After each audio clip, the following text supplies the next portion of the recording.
I have an op session planned for tomorrow at 11 o'clock, and pretty much everything else is set up except for what is going on in the at the IRT Powerhouse. This is currently my mock-up for the IRT Powerhouse. Obviously, it's just a stand-in. The IRT Powerhouse, built in 1904, is the power station for the Broadway line, the subway in New York. And I'm kind of using it as a, like a terminal storage building. So there's 2 tracks inside, 1 track on the outside, and I am just looking to pick up the cars that are currently on track 1, and of course the coupler is not quite cooperating with me. Looks like the car is off the track, so the coupler is turned. I can kind of see that through this hole. Let me just gotta do a little 050 action, pull it out. What a way to start a little bit of an op session. I'm gonna use this mainline track. I'm gonna use the mainline track here kind of as my lead to switch these cars. Here's outside track, here's a yard lead. So we'll use these tracks here to get this switched around. I just noticed this one track is not glued down right here, so I'll need to fix that at some point. So first thing I need to do is kind of look at the car cards, make sure I know what I'm switching.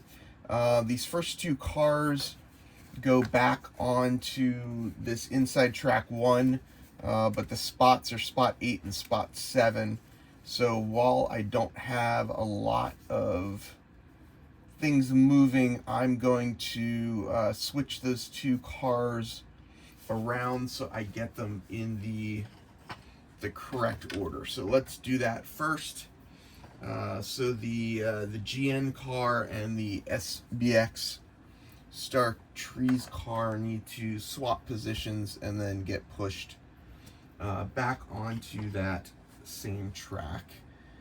Just because it's a shorter move, I am going to use track 2. Actually just got the frogs on these double slips powered up last night, and it's made it significantly better operating with these 4-axle locomotives. I was mostly using 6 axles just because I was having problems, particularly with these double slips, getting over these areas. So got that wired up last night. It took me about an hour to wire this first one up.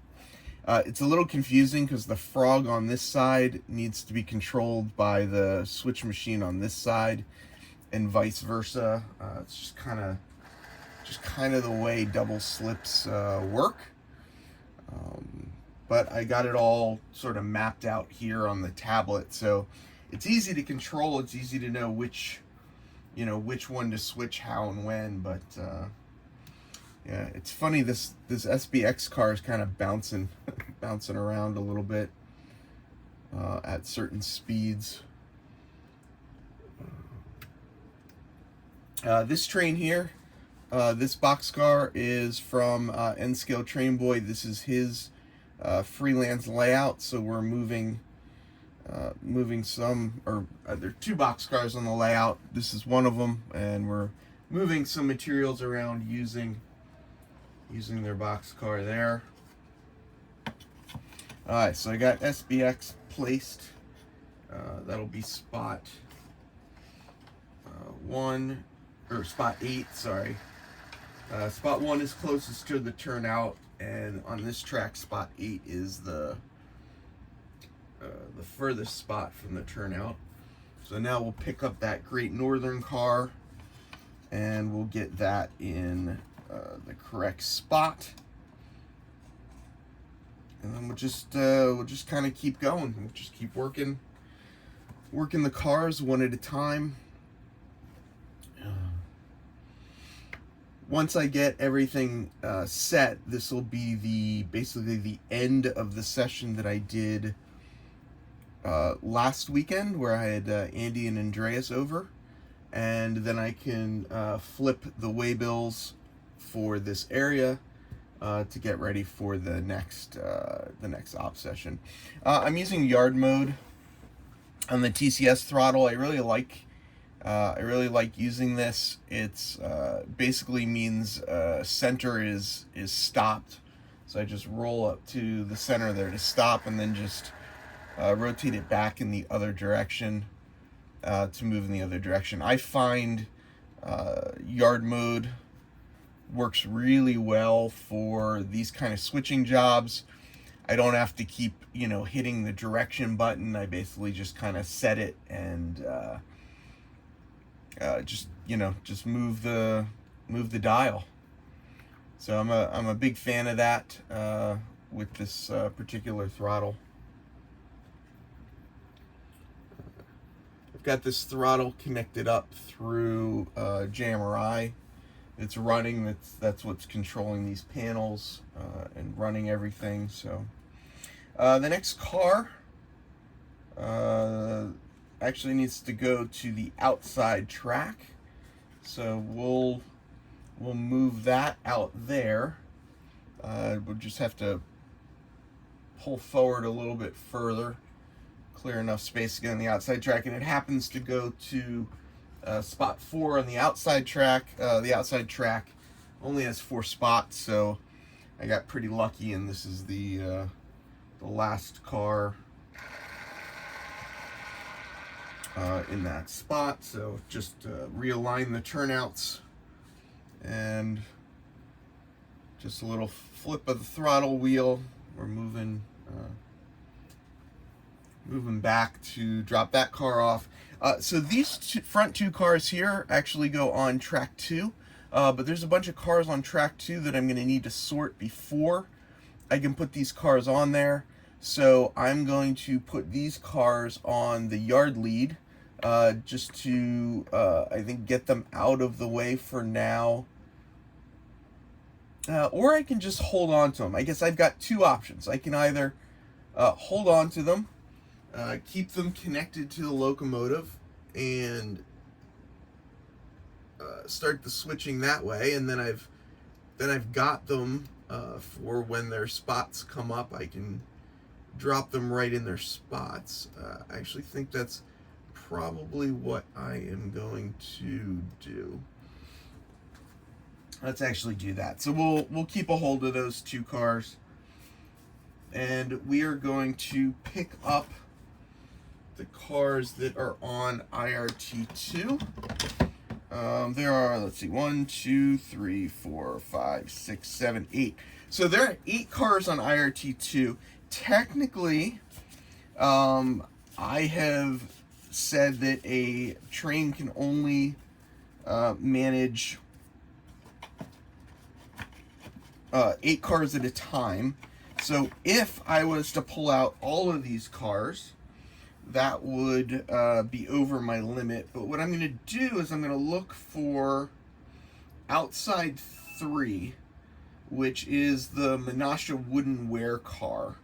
So I'm actually going to, let's work outside 3 first, which will reduce the number of cars I'm actually pulling out, and keep me under the 8 car limit that I have set for the railroad. And it's kind of an arbitrary limit that I set.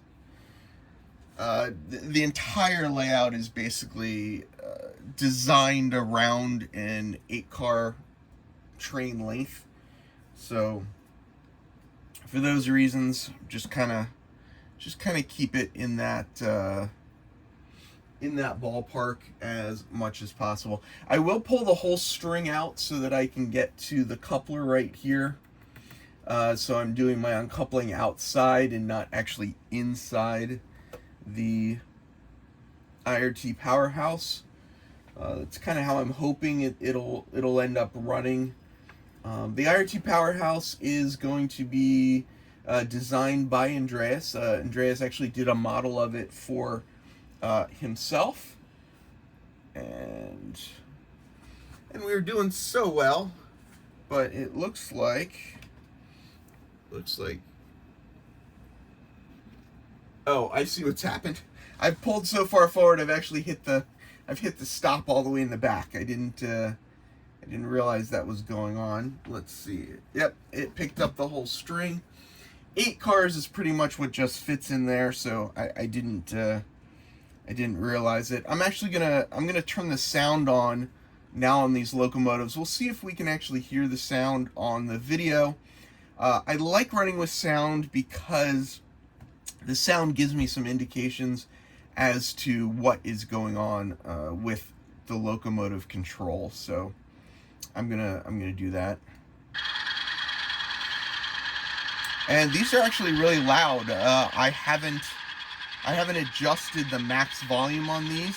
Outside of setting the DCC address on them and setting the setting the DCC address and breaking them in, I haven't done anything with these cars. So this Menasha right here, this is going to go on the outside track. Looking through all the car cards, there are actually only 3 cars on the outside track. So that'll make this a little bit easier for me.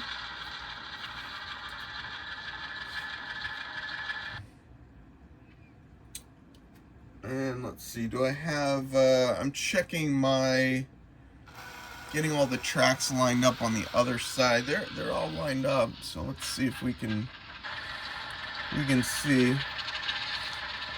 I'm still running. I'm still at the early stages, kind of running these switchers.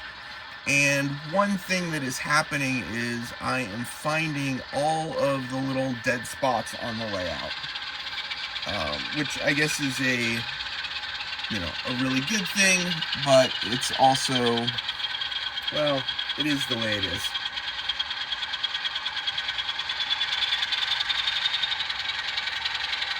So this car here needs to go onto my outside track, and then we'll keep working them, and we'll see where we get.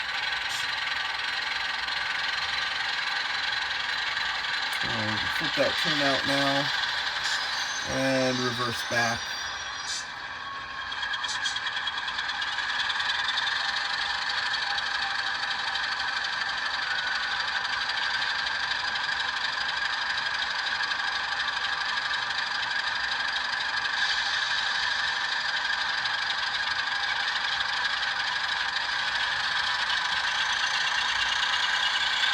Needed a little bit more oomph on that to do that reverse move there, but we're making it happen. So the next thing I'm going to do is this Sentinel car is the car that needs to be on track to the 8th spot. So I am actually going to go pull that guy out and do what I did before, where I put it on track 1 to do my switch.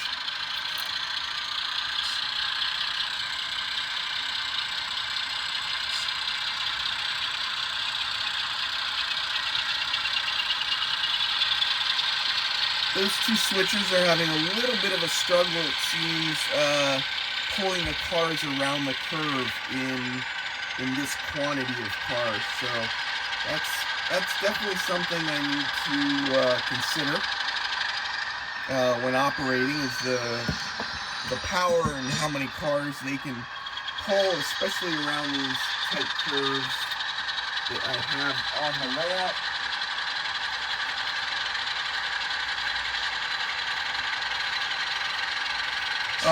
These curves here are the tightest set of curves on the layout. I believe, if I'm not mistaken, it's 11-inch radius, 13-inch radius, 15-inch radius.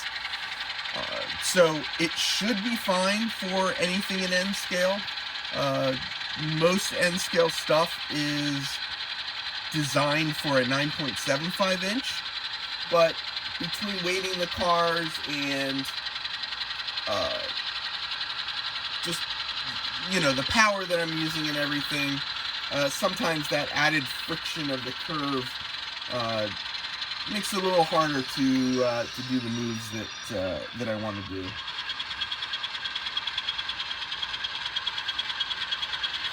So this B&O Sentinel car is the 8th spot here, and this DHNY is the other car that needs to go on the outside track. So let's just pull that car out to the outside track.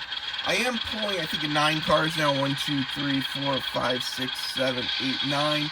So definitely at the limit of what I should probably be pushing and pulling, especially over the way these curved turnouts are. I believe this is a curved turnout here. This is a double slip here.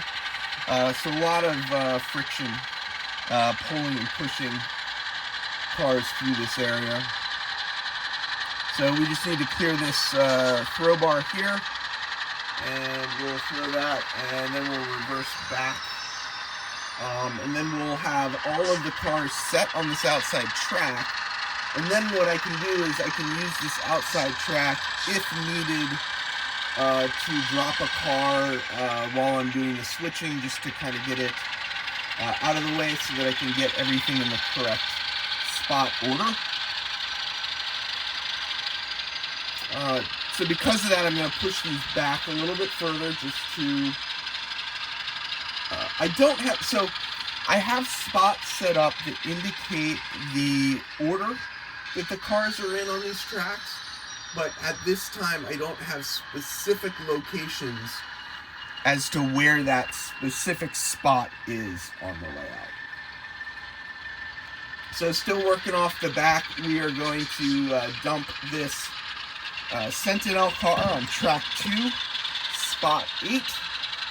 And then we'll look for what our next, basically lowest spot number for either of these tracks. So this would be 7. I'm looking for spot 7 or below, and this one I am looking for 6 or below. And we'll find what that next car is and figure out what the next move needs to be to get that next car in place. And I'll probably pick a car on track 1 for that. And let's take a look at that now. So 876. So we're looking for track 1, spot 6, and I actually found it. It is this Prestologs car here. So what I'm going to do then is I'm actually going to leave this Conrail car on track 2 here so that I can then pull this car and put it onto track 1,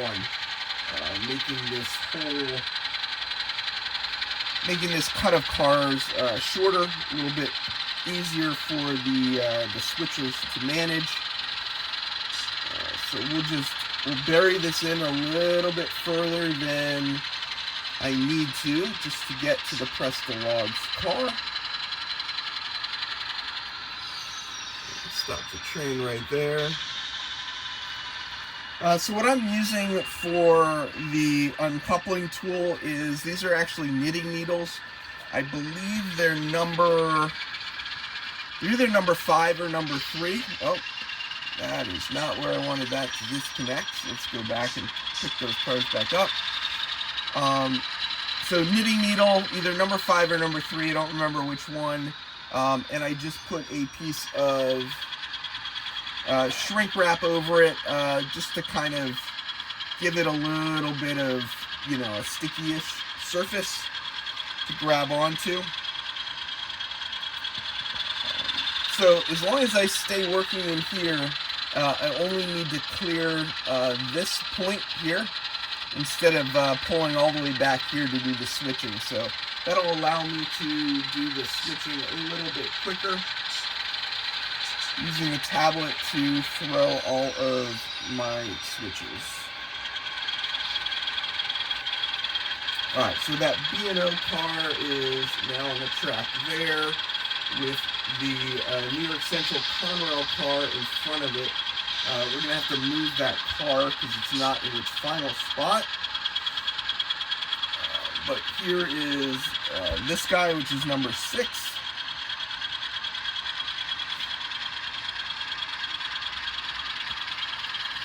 And then the next car that needs to go against this one is actually this guy here. So we can just stop this right here. And we can go back to, so I could either choose to put this car here or put this car over here to get it out of the way. And let's take a quick look. So that Pickens car is inside track 1, so it's probably a good idea to get that car out of the way completely. So I'm actually going to put that car all the way over here. This is what I'm going to do. I am, for some reason, causing a short. But I'm not sure why. Not sure what would be shorting.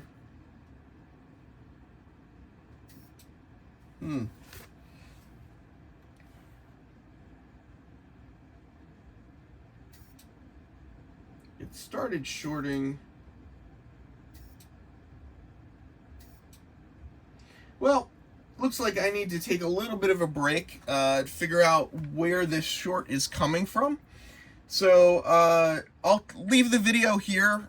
This just to give you a little idea of how I'm switching out the IRT Powerhouse, and I will look into what is causing this short and finish off this op session at another time.